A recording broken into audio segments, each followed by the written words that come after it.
So hello everyone and welcome to the new lecture of FRB 2.0 जिसमें कि आज हम लोग करने वाले हैं संगम एज इस वीडियो में। ठीक है, तो संगम का मतलब क्या है? तो संगम एज का मतलब है जो साउथ इंडिया में क्या चीज़ें हो रही थी उसको हम संगम एज के तहत पढ़ते हैं। ये वही टाइम पीरियड है। अगर हम बात करें हड़प्पन एज से अगर हम स्टार्ट करें तो हड़प्पन एज में यहाँ पे दैट इज़ साउथ इंडिया में था मेगालिथ। ठीक है, ओके जब हड़प्पन सिविलाइजेशन धीरे धीरे डिक्लाइन होने लगा था तो उस टाइम की यहाँ पर बात है कि यहाँ पर मेगालिथ फाउंड हुआ। मेगालिथ का मतलब है बड़े बड़े पत्थर। ठीक है, काफ़ी बड़े बड़े पत्थर जो कि मेनली ग्रेव्स के आसपास रखे रहते थे, तो उनको हम बोलते हैं मेगालिथ। तो यहाँ पर मेगालिथ मेन कल्चर देखने को मिलता है, वही हम बोल सकते हैं रफली 1000 BC के अराउंड। देन उसके बाद धीरे धीरे यहाँ पर कुछ थिनई बनना शुरू हुए। थिनई क्या होते हैं? तो थिनई होते हैं it is a geographical area. ये जोग्राफिकल एरिया होता है। तो यहाँ पर आप देख सकते हैं ये आपका कुरिंजी थिनई, ये पलई थिनई, ये मुल्लई थिनई, और ये मारूटम थिनई, और ये है नेटल थिनई। तो ये हमारे क्या हैं?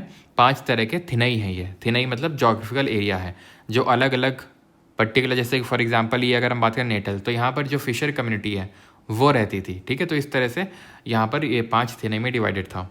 ओके, कुरिंजी, पलई, मुल्लई और मारूटम और नेटल। जो ये कुरिंजी वाले की अगर बात करें तो ये जो माउंटेनियस रीजन था। मुल्लई की अगर बात करेंगे तो ये आपका मुंडलई, ये फॉरेस्ट रीजन है। ठीक है, देन अगर बात करेंगे मारूटम, तो मारूटम आपका एग्रीकल्चर है। नेटल, नेटल आपका ये कोस्टल एरिया। और पलई की अगर बात करेंगे तो पलई आपका एरिड लैंड है। तो ये चीज़ आपको पता होनी चाहिए। देन अगर बात करेंगे बिंदुसार के बारे में मेंशनड है कि भाई he is a conqueror of land between the 2 seas, यानी इस लैंड को ये इसने कॉन्कर किया होगा एक टाइम पे बिंदुसार ने।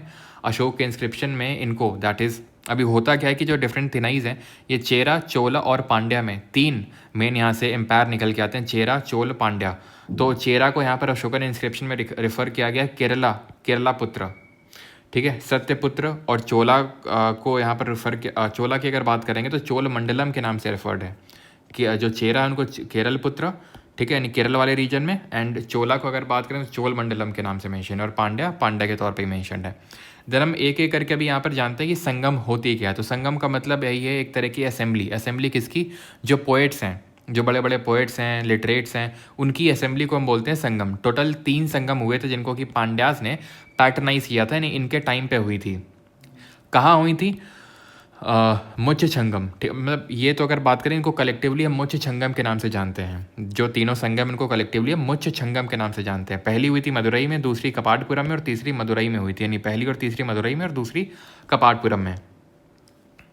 इसको होस्ट मतलब एक तरह से अगर बात करें इस असेंबली को लीडर कौन थे, तो अगस्त्य मुनि थे। देन इसके तोलकापियार थे और इसके नक्कीरार थे। अब जो पहले और तीसरे में जो टेक्स्ट कंपोज हुआ, जो कंपाइल हुआ, उसका हमारे पास अभी कोई ऐसा एविडेंस नहीं मिला। ऐसा माना जाता है कि फ्लड वगैरह में सब बह गया।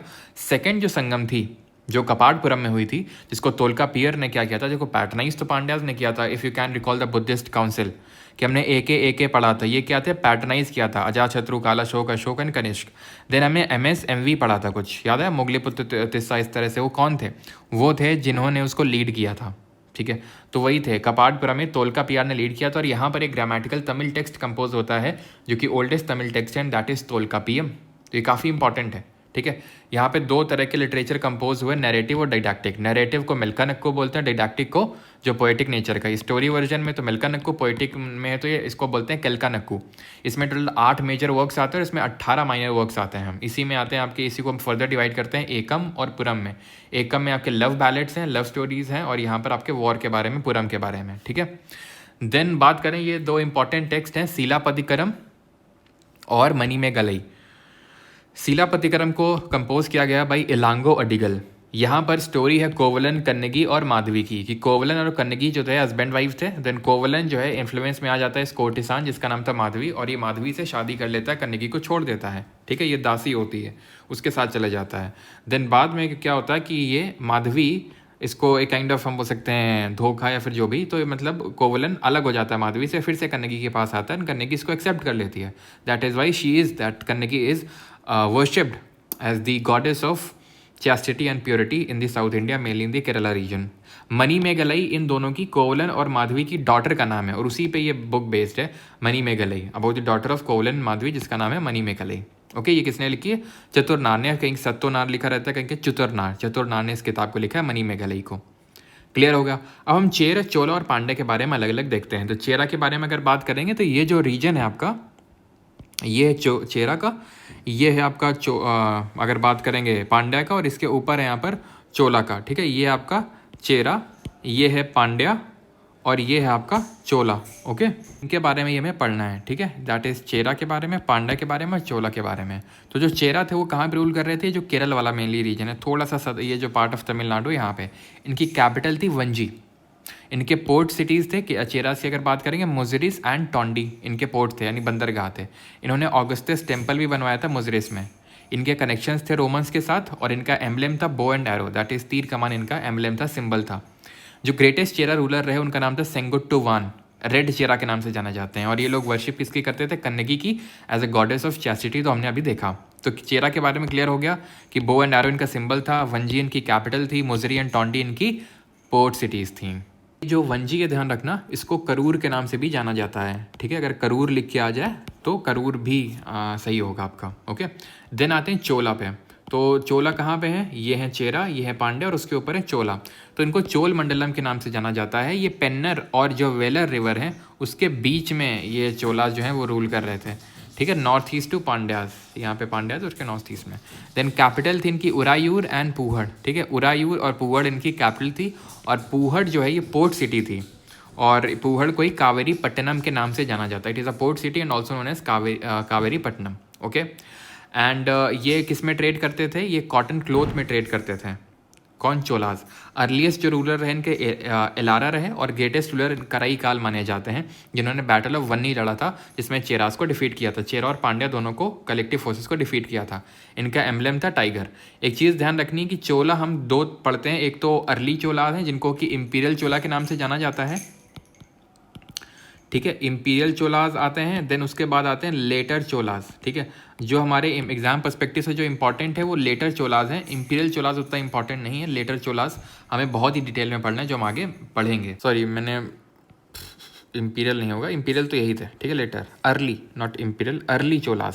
ठीक है, और ये आपकी इंपीरियल या लेटर चोलाज आप बोल सकते हैं। तो इनका जो टाइम पीरियड था दैट इज रफली वही जो मैंने आपको बता रहा था अभी, 3rd century BC. 3rd century BC, 3rd BC नहीं होगा, ध्यान रखना, 3rd सेंचुरी बीसी है। 3rd सेंचुरी बीसी का मतलब 200 बीसी से लेकर 300 बीसी का जो टाइम पीरियड है, से लेकर वही लगभग 2nd सेंचुरी एडी तक ये लोग रहे थे। उसके बाद 9th सेंचुरी एडी में आते हैं इंपीरियल चोलाज, जिनके बारे में हमें डिटेल में पढ़ना होता है। ठीक है, क्लियर हो गया? तो चोलास के बारे में क्लियर हो गया। देन पांड्या के बारे में बात करेंगे, तो तमिलनाडु वाले रीजन में रूल कर रहे थे। इनकी कैपिटल थी मदुरई, जो कि वैगई रिवर के किनारे थी। एम्बलेम इनका फिश था। फर्स्ट मेंशन इनके बारे में मिलता है मेगास्थनीज की जो बुक है इंडिका, उसमें। मेगास्थनीज की बुक इंडिका के बारे में पहले ही देख चुके हैं कि Megasthenes was a Greek traveller जो चंद्रगुप्त मौर्य के कोर्ट में गया था, और उसने अपनी इंडिका बुक में 7 तरह के वहाँ पर बताए थे कि सोसाइटी 7 लेवल में डिवाइडेड है, जिसको कि हमने PCS2 करके, PCS2C, ठीक है, PCS2 काउंसलर करके याद किया था। ओके, इनका जो रूल है वो पर्ल्स के लिए फेमस था, मोतियों के लिए फेमस था। ये रोमन्स के साथ ट्रेड करते थे, और इनकी जो पोर्ट सिटी थी वो कड़कई थी। ठीक है, रिकॉल कर लें चोला और पांड्या को। ठीक है, एक सेकेंड, चोला और पांड्या को अगर वो करेंगे तो ये है आपके पांड्या और ये है चोला। तो चोला में हमने पढ़ा टाइगर। ठीक है, उरायूर इनकी कैपिटल है। ठीक है, एंड अगर बात करें टाइगर उरायूर, और इनकी अगर वो उसकी बात करें पोर्ट सिटी की, तो पूहड़ या कावेरी पट्टनम इनकी पोर्ट सिटी है, और करई काल इनके one of the greatest ruler हैं। पांड्या की अगर बात करेंगे तो कैपिटल इनकी मदुरई है। ठीक है, कोड़कई इनकी पोर्ट सिटी का नाम है। देन इनके बारे में बात करेंगे तो फिश इनका क्या है? एम्बलेम है। तो बस इतना ही हमें पढ़ना है संगम के बारे में। बहुत छोटा सा चैप्टर है, थोड़ी सी बस चीज़ें पढ़नी होती है, एंड आई थिंक आपको क्लियर हो गया कि किस तरह से पहले मेगालिथ था साउथ इंडिया में ड्यूरिंग विच टाइम पीरियड। तो वही आप बोल सकते हैं कि लगभग हम बोल सकते हैं कि वही 1000 BC के टाइम पीरियड जो मैंने आपको बताया, 1000 से लेके आप बोल सकते हैं कि 500 BC तक रहा। उसके बाद ही संगम पीरियड आ गया। डिफरेंट हमें थिनाइज देखने को मिले। ये थिनाई धीरे धीरे चेरा चोला पांड्या में बदल गए। फिर चेरा चोला पांड्या का कहाँ पे रूल था, क्या उनका एम्बलेम था, क्या उनका कैपिटल था, वो सारी चीज़ें हमने पढ़ी, और इस लिटरेचर के बारे में पढ़ना होता है। दैट्स इट, बस और ज़्यादा नहीं। और यहाँ पर लिखा हुआ, वैसे थिनाइज के बारे में हम लोग फालतू में वहाँ पर देख रहे थे, तो यहाँ पर लिखा हुआ है। ठीक है, कौन थे। और ध्यान रखना, हर जो थिनाई होता था उसका एक चीफ होता था, और उसको मुवेंदर के नाम से जानते थे। चीफ का नाम मुवेंदर हुआ करता था। ठीक है, कुछ और टर्म्स भी आपको देखने को मिलते हैं, उसके बारे में आपको पता होना चाहिए, जैसे कि अरासर कौन होता था। ठीक है, एंड ऊजावुर कौन होता था? ऊजावुर। ठीक है, ऊजावुर। देन कदई सियार या फिर आदिमई, ये सब कौन होते थे?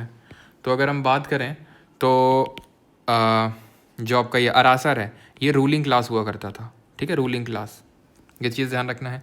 ऊज़ावुर की अगर बात करेंगे तो ये ऑर्डिनरी प्लोमैन हुआ करता था, ordinary ploughman, okay, ploughman. Then Kadaisiyar और आदि मई की अगर बात करेंगे तो ये जो लैंडलेस लेबरर हुआ करते थे, लैंडलेस लेबरर या जो स्लेव की तरह काम करते थे, ठीक है, जो स्लेव की तरह काम करते थे वो कदई सियार या फिर आदि मई होते थे, ठीक है, वो ये चीज़ आपको ध्यान रखना है। एंड मुवेंदा वेलन तो मैंने आपको बता ही दिया था, आई थिंक हम लोगों ने देख ही लिया था कि मुवेंदा वेलन कौन होता था, जो एक हम बोल सकते हैं कि रिच लैंड ओनर होता था, ठीक है, जिसके पास बहुत सारी ज़मीन है, उसको बोलते हैं मुवेंदा वेलन। और मुवेंदर कौन है, वो चीफ है, ठीक है। मुच छंगम क्या है, तीनों असेंबलीज को, जो संगम जो 3 असेंबलीज हुई उनको कलेक्टिवली हम मुच छंगम के नाम से जानते हैं। ऑलराइट, चलिए, तो यहाँ पर हमारा लेक्चर खत्म होता है। इसका PDF आपको परमार SSC टेलीग्राम चैनल पे मिल जाएगा एंड आपको लिटिल बाय से क्वेश्चंस प्रैक्टिस करने हैं लेवल 1 एंड लेवल 2 के। थैंक यू, मिलते हैं अगले